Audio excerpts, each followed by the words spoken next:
Yo fui una de las personas en el epicentro de uno de los mayores fracasos en la historia de la arquitectura. La Torre Diorama fue un edificio de ensueño concebido por 11 de los mejores arquitectos estadounidenses del siglo XXI, pero una serie de desastres y controversias acabaron con ese sueño. Las controversias más conocidas incluyeron malversaciones de fondos, corrupción, conexiones mafiosas, maltrato a empleados y el mayor escándalo de todos, la caída de Robert Yates. El edificio de los sueños finalmente se convirtió en el edificio de las pesadillas, y la construcción se detuvo 2 años después de su construcción. Sí, fue un fracaso. Pero la mayoría de esas no fueron las razones por las que se abandonó en primer lugar.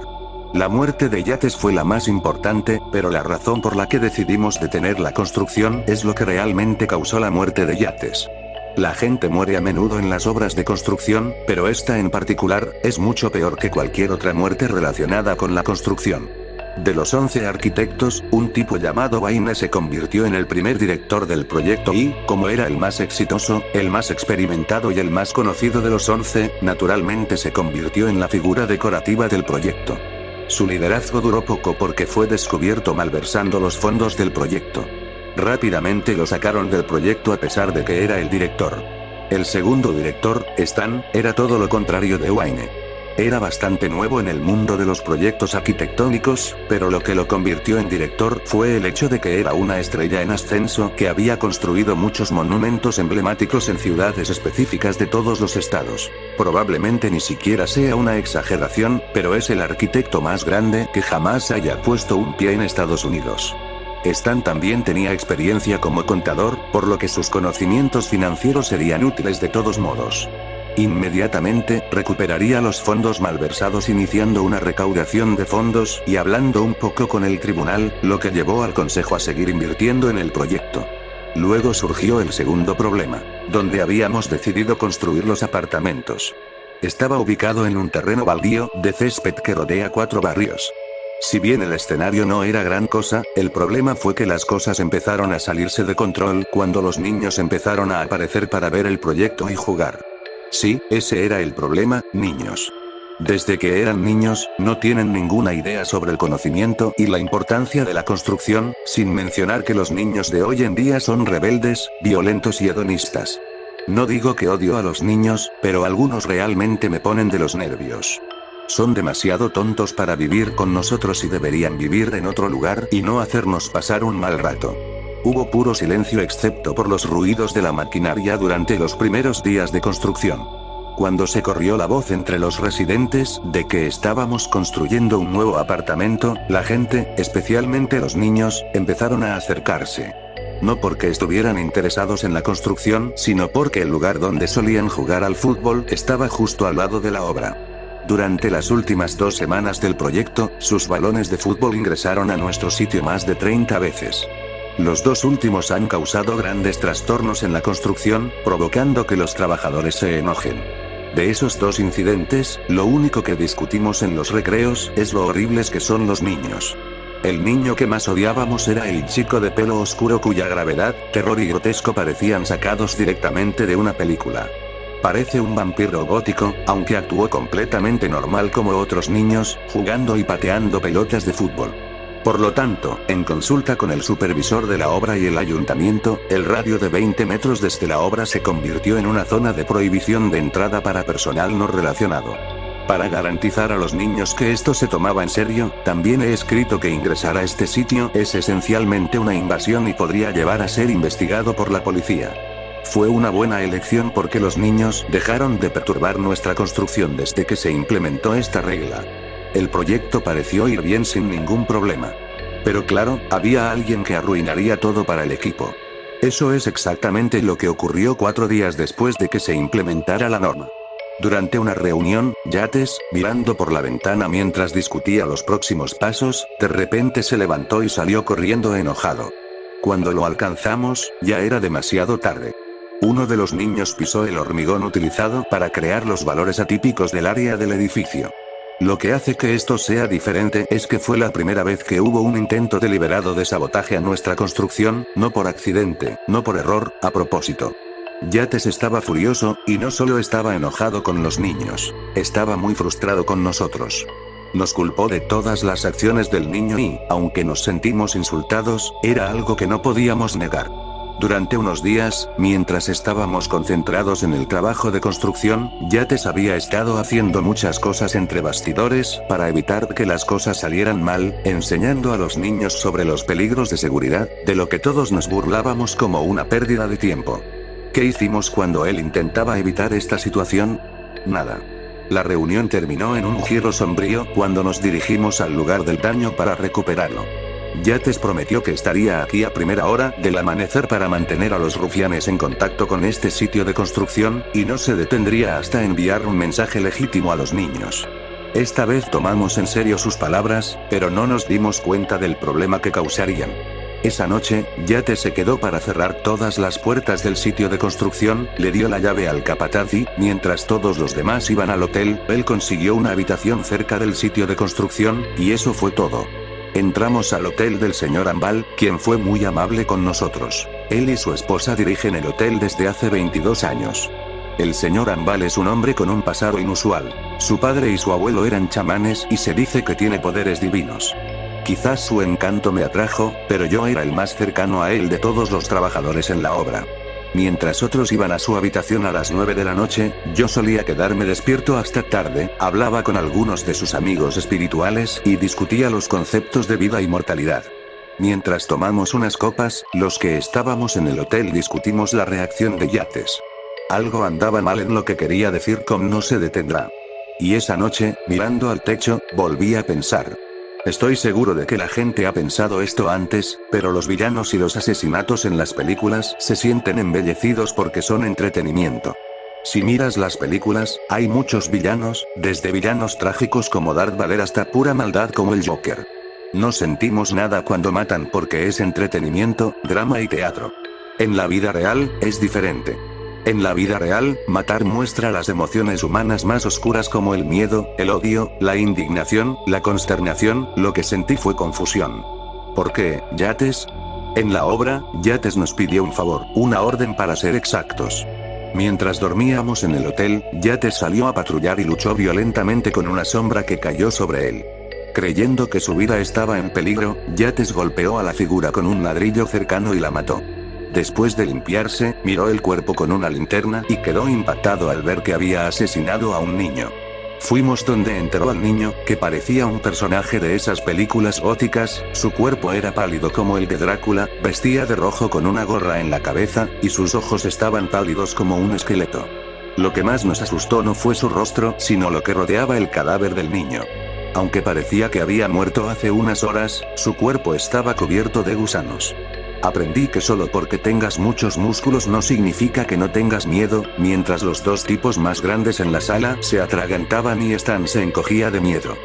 Yates volvió a enterrar al niño con miedo en sus ojos y, por alguna razón, decidimos dejarlo libre.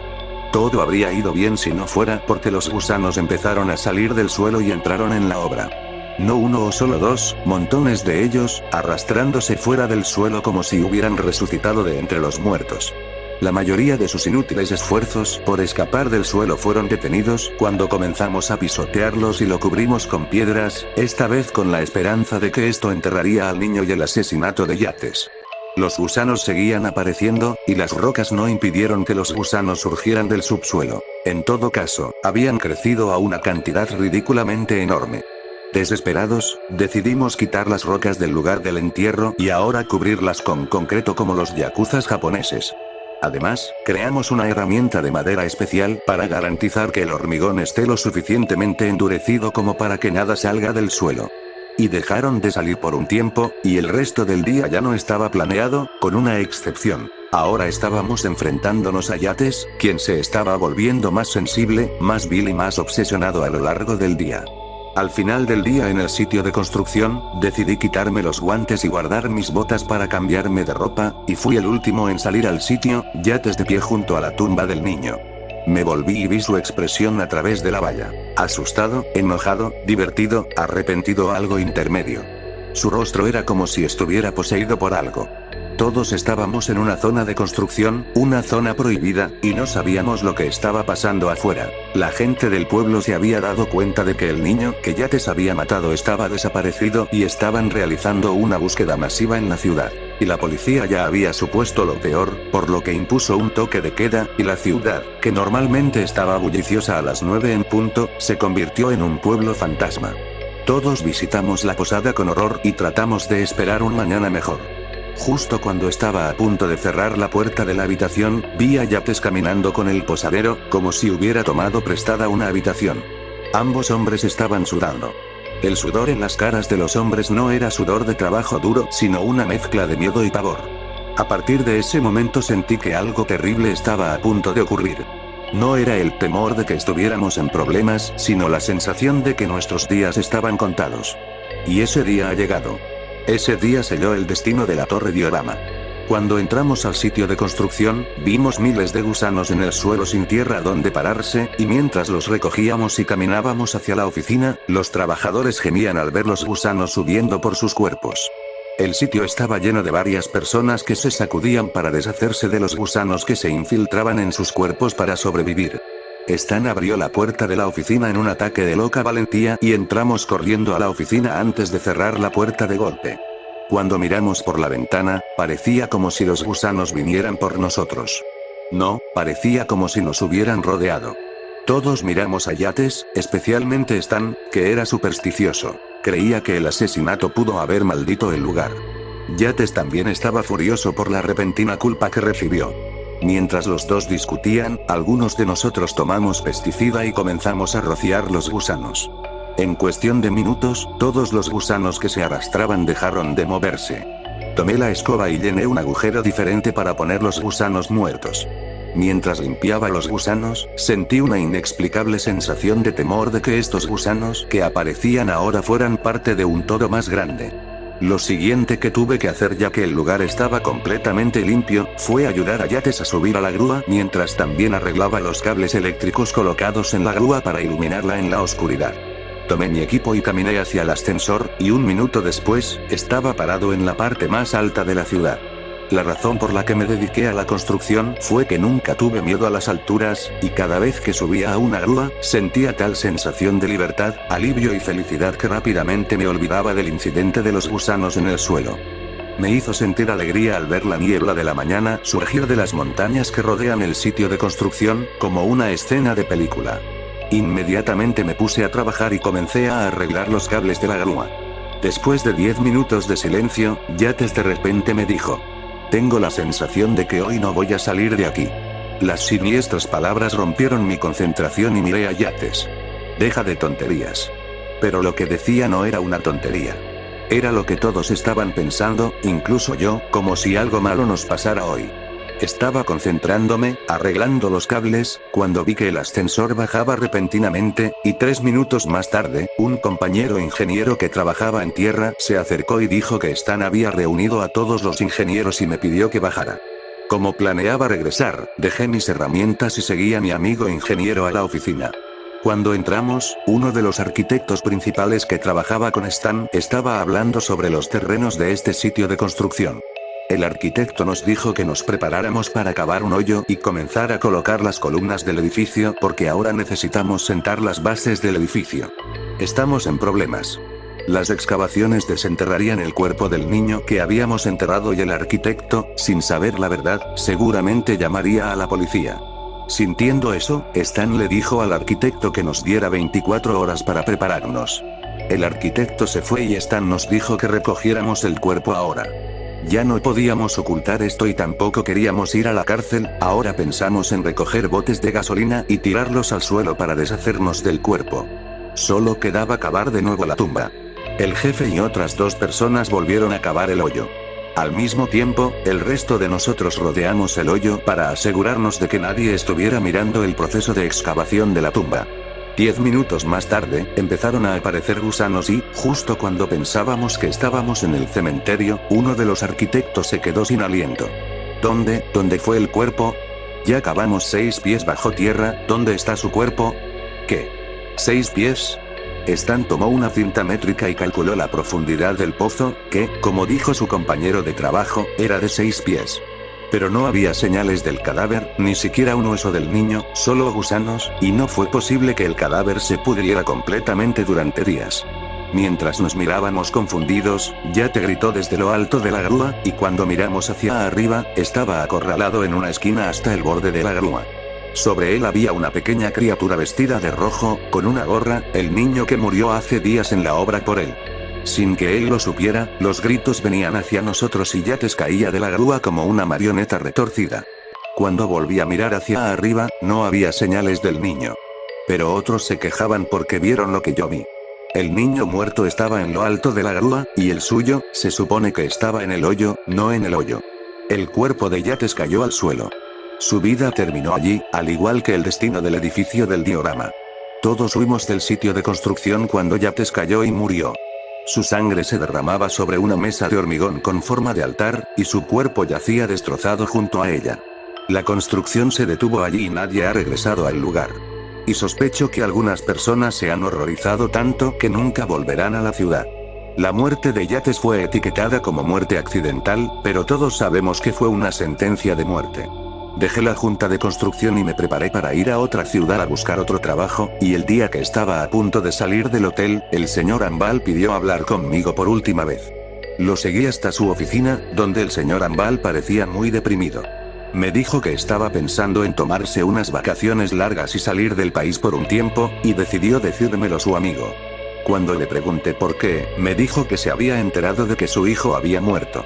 Primero me senté y tomé su mano para consolarlo, y mientras lo abrazaba, miré la foto detrás de él. El señor Ambal estaba con su esposa e hijo frente a un parque de diversiones, el niño que enterramos lucía muy feliz. El señor Ambal me preguntó si me visitaría alguna vez en esta ciudad y le respondí que sí. No creo que vuelva a ver al señor Ambal nunca más.